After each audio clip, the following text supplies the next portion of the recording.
I've missed more than 9,000 shots in my career. I've lost almost 300 games. 26 times I've been trusted to take the game-winning shot and missed. I've failed over and over and over again in my life. And that is why I succeed. A few weeks ago, I was at a family lunch, and we were all gathered with my brothers, my parents, and their spouse and their kids. And my brother has babies, and she's always trying to climb everywhere. She's almost walking, and it was fascinating for me to see that when she's trying to walk, everyone was encouraging her. Everyone was actually pushing her to walk. And even though she was constantly failing, constantly falling on the floor, people were still cheering her. And this is very interesting to see the contrast between babies that we encourage when they are failing and adults that we tend to criticize when they are failing. And you have to understand that when you're an adult and you try to create a business, you try to do something different, you're going to be criticized by lots of different people. But that's okay. And you're probably going to fail multiple times. And that's also okay. And this is the best way to learn. Let's dive into it to understand why it's so important to fail and to get rejected. Hello and welcome to the Masculine Academy channel. We provide you all the tools necessary to become your best version and succeed in relationship.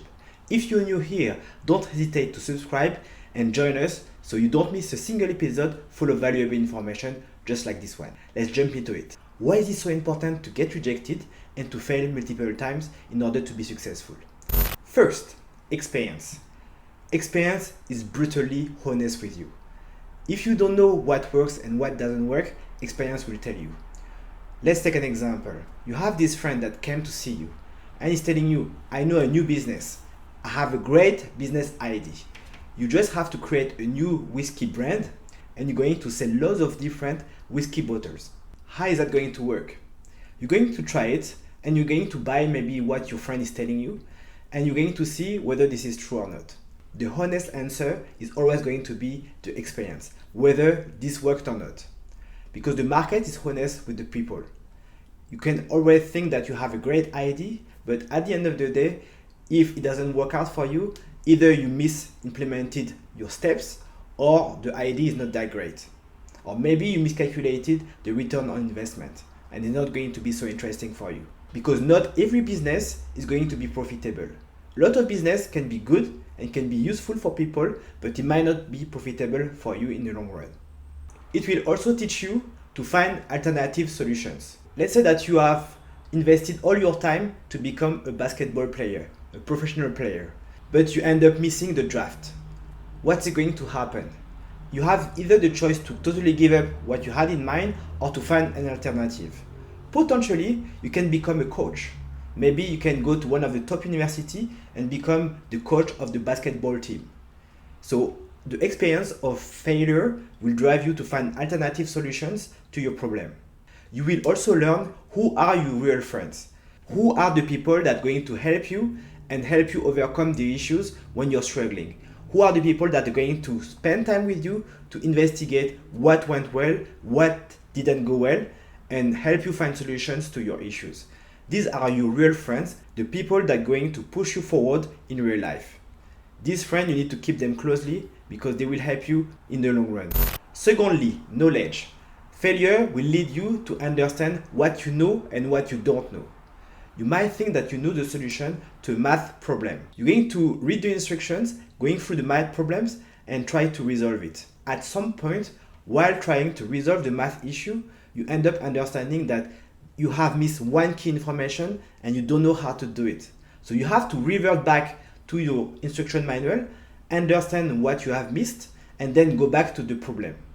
This is the same way in real life. You might think that you know all the solutions, all the answers to the problems, but until you get into the situation, you will understand that one key information on one way of working is missing in your portfolio. This is very critical that you realize what you know and what you don't, and the best way to do it is through failure. 3. Resilience. You also need to be rejected multiple times. For example, in dating, you have to be rejected multiple times. That's the best way to build your resilience. That will lead you to understand what works and what doesn't work, what pickup line works and which one doesn't work. At the end of the day, you end up understanding that if you present yourself in a certain manner, if you talk in a specific way, you will be more lucky to get someone's number or to go on a date with that person. Secondly, everyone gets rejected. Whether you're a movie star, whether you're a professional wrestler or a professional boxer, or even a footballer, everyone gets rejected. Even the blue check mark Instagrammer get rejected. So you have to understand that rejection is part of life, especially as a man if you're talking about dating. Thirdly, it's a number game. It's all about how many people you contact. Even the best pickup artists, their conversion rate is about 10%. It means if they go and talk to 100 people, they only get 10 dates. That's a lot of rejection. Do you realize this? So if even the expert get rejected 90% of the time, you're going to expect rejection. And you have to embrace rejection because that's the best way to go about it. At the end of the day, that's going to improve your confidence. You're going to be much more confident to go and talk to a girl in the street. You're going to be more confident to go and talk to a girl in the bar or even online. It's essential that you're not scared to fail and to get rejected. Fourth, the rejection will separate the ones that are mentally strong and the ones that are mentally weak. When you have a failure, you have two options. Either you're going to persevere or you're going to give up. Who are you going to be? Are you going to be the one that is giving up or the one that's going to continue? Even though you think that you have a great idea and you go on podcasts, you explain your project and you go on multiple YouTube channels, on Instagram, on all social media and everyone likes it, the market is going to dictate whether your project is going to fail or succeed. If you need the funding, and everyone likes the project, but when it comes to putting money, no one is doing it, something is not right. Your project might not be as good as initially advertised. People are very careful about where they put their money. So if your project doesn't have the funding required, probably it's not as profitable as people thought it would be. Failure will also keep you humble to understand that not everyone succeeds. Mentally strong people will eventually succeed, but it takes a lot of time and they probably will have to go through multiple failures before succeeding. Fourth, negotiation. Failure will improve your negotiation skills. In his book, Never Split the Difference, Chris Voss explained that your first offer should always be rejected.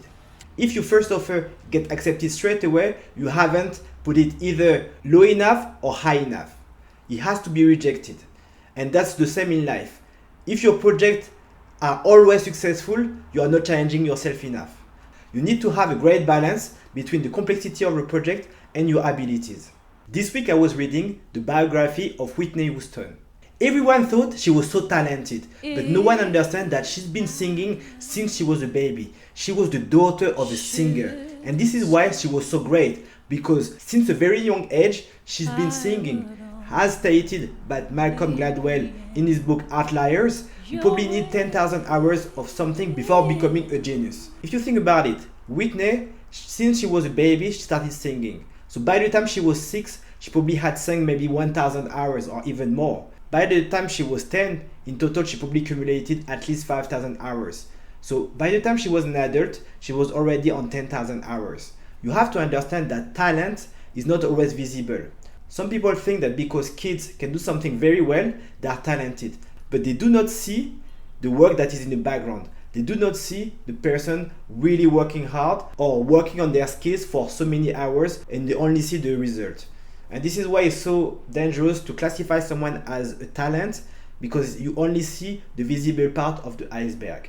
In conclusion, surround yourself with people that are like-minded, individuals that are happy to fail and to be rejected, but also people that understand that failures is not the end and they can improve every single day. And next time they will come with a better idea. Failure is an opportunity. It's a chance to reevaluate and come back stronger with better reasoning. Failure is not fatal. A couple of months ago, I was reading this article that was amazingly well written. And it was talking about the father that changed his approach to education. Instead of pushing the kids and telling them that they have to be successful and so forth, the approach was different. The father was asking the kid every single week how many times he's failed. And if it was 0, that meant that the kid didn't challenge himself enough. If the kid failed a few times, that was amazing, and that was a great news for the father. We have to treat failure as this father that is looking at failure as a good indication of the kid reaching his best potential. If you like the content of this video, feel free to leave a like and share it with your friends. Question of the day: how many times you failed this week?